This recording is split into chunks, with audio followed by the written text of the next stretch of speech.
How did you start playing Minecraft? What got you into this game? Minecraft's 15-year anniversary just passed, and it's made me reflect on my time playing and how I started playing the game, and it's something that I'd like to share. Almost 13 years ago, sometime in 2012, my brother got Minecraft on his Xbox 360, and I was 7 and didn't have much experience playing any type of game, unless it was a dress-up game or the 2004 Snail Mail game by Sandlot Games, which is one of the best games, okay? Like, you've got to hear me out on this. You can't find it anywhere. It's extremely hard to download, and there's a good chance of you getting a virus if you try to do it, but it's seriously one of the best. My apologies. Moving on. This is a moment in my life that I remember extremely well, like the back of my hand extremely well. My brother had asked my mom to check out something that he made on a game that he had just downloaded on his Xbox, and because I'm a nosy person, I had to follow her. My brother showed her a piston door that he made on the TU3 tutorial world, which is like one of the first console editions of the game. And that's all I needed. That's all my 7-year-old self needed to be instantly attached to this game for seemingly years and years and years to come.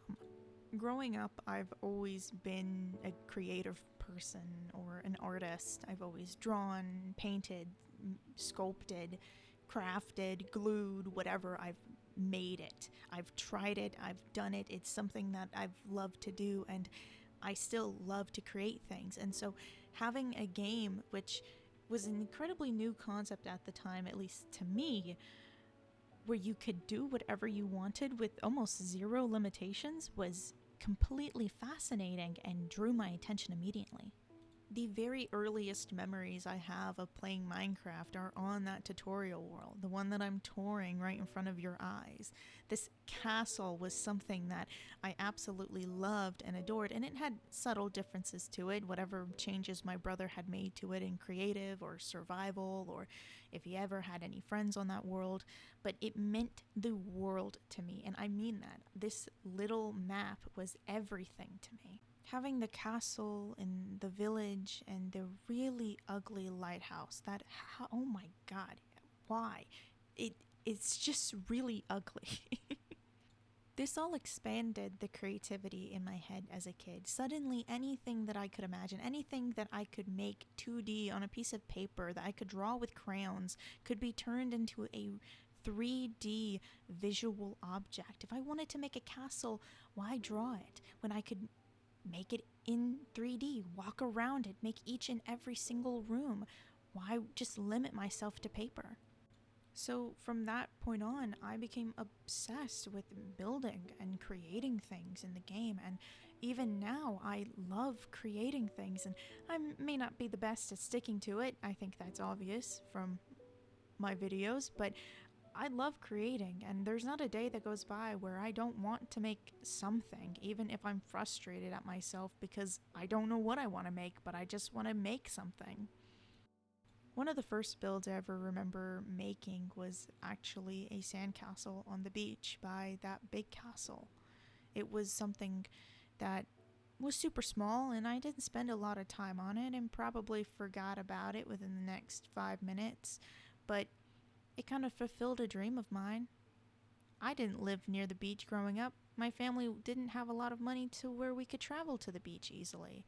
So building a sandcastle was kind of like a dream of mine as a kid, to go on the beach and just build sandcastle because it seemed really fun.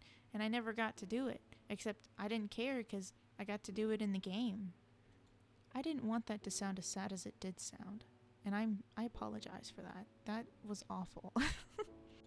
Not too long after I started playing the game on Xbox, my mom got an account so that me and my sister could play on my granddad's computer. And it was the best thing to ever happen to me. Either because I was so young or just not good at it, it was harder for me to use a controller than it was for me to use a mouse and keyboard, though using a mouse and keyboard was still difficult for 7-year-old me. Soon after this, I started watching more Minecraft content online. mod showcases, map playthroughs, song parodies, and Minecraft was becoming exceptionally popular at this time as well. I have a pretty vivid memory of watching Dan TDM's Nuke mod showcase and then begging my mom to install the mod for me so that I could nuke my Minecraft world. Great times, really. I'd love to go back. And how could I even make this video without mentioning the Minecraft creators at the time? They're a huge reason to why this game is so beloved and remembered so well is because of the worlds and the stories that they created through their videos. I'd like to mention one creator specifically, and it's a creator that I found on complete accident, but I'm exceptionally glad that I did find her. Summer of 2013 rolls around, and my 9th birthday is coming up soon. I decide, because of all the Minecraft parodies and the mod showcases and generally being completely obsessed with the game for an entire year at this point, that I wanted a Minecraft cake for my birthday. I also knew that my mom wasn't the best at cakes and didn't want to do too much, so I had to find something simple and easy, and I went on the hunt for a cake that my mom could make for me. While on this hunt, I came across an exceptionally cute video of Minecraft cookies. This was iHasCupquake's Creeper and Steve cookie, Quake and Bake. I absolutely fell in love with her style and how she conducted herself and just who she was, and that was around episode 51 of Oasis, and I became addicted to Oasis. I watched it from episode 1. I found the playlist and I just started watching it. And when I was done with Oasis, I started watching her previous Minecraft series. And when I was done with that, I started watching Flash Friday and Newlyweds. Yeah, definitely a sign of not being neurotypical.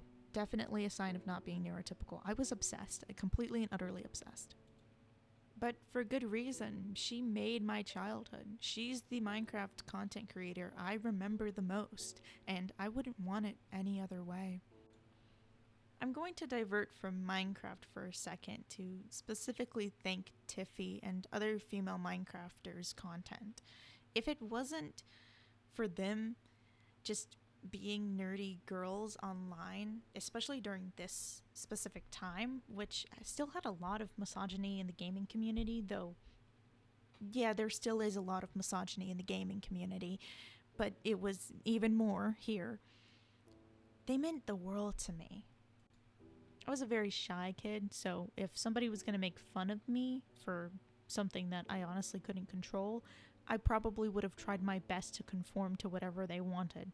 It's not something to be very proud of, but I was 7 and shy, so having these women to look up to growing up and having them be me, they're geeky, they're nerdy, they play games, they're more, in quotes, tomboyish. They're different than how you typically see women in media and how you see them portrayed, especially at this time, and even more especially on stuff like Disney Channel and Nickelodeon. There are so many spaces online during this point and even still now that are male dominated, and being a young girl who was into a lot of this nerdy and geeky stuff, it was just exciting to see other girls be into the same exact stuff with the same amount of geekiness, and I loved it. I'm so glad I had examples like iHasCupquake and LD Shadow Lady and Stacy Plays for anything when it came to gaming, especially Minecraft, since it was something I absolutely adored and loved, because there are so many spaces online that just don't have girls. And it's not like they openly say girls aren't allowed, but it's representation that really makes things feel special for you. This game has always been there. It's something that I've always gone to, sometimes during the toughest moments in my life. It's a game that I constantly love to express myself in. I'm excited to learn about new updates. I'm excited to see new blocks or features that I probably won't be using because I'm not good at Redstone. Trust me, I've tried. It's just not going to work out between me and Redstone. It's bad. It's bad. It's real bad. This game has helped me oddly come out of my shell and be able to express myself more and more, and it's something that I will cherish forever. Even if I stopped playing the game tomorrow, I would still cherish every single memory I ever had of it, every single moment I ever experienced on it with my family or with friends I no longer talk to. It's something that I genuinely love, and though I would hate not to play it ever again, that's a terrible thing to think about, it's something that I'll always cherish no matter what. There's a lot of different talk about the game nowadays with updates and how Mojang is, but I don't care about that. And I don't think it's that big of a deal. I mean, you could literally just go and play whichever version you choose to play. You don't have to play the most recent version. Minecraft isn't ruined. Just go play an old version of the game. It's okay. Don't want that to sound a little tough or rough, but it's becoming a little bit annoying at this point. I'm sure we can cool it on it. I'm sure we can cool it. Some of the updates aren't the best, and some things Mojang has done isn't the best either, but this game is the best.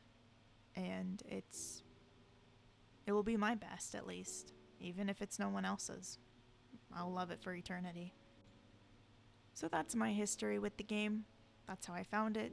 That's how I found some of my favorite creators that have inspired me to create myself and to continue playing games and be geeky and nerdy.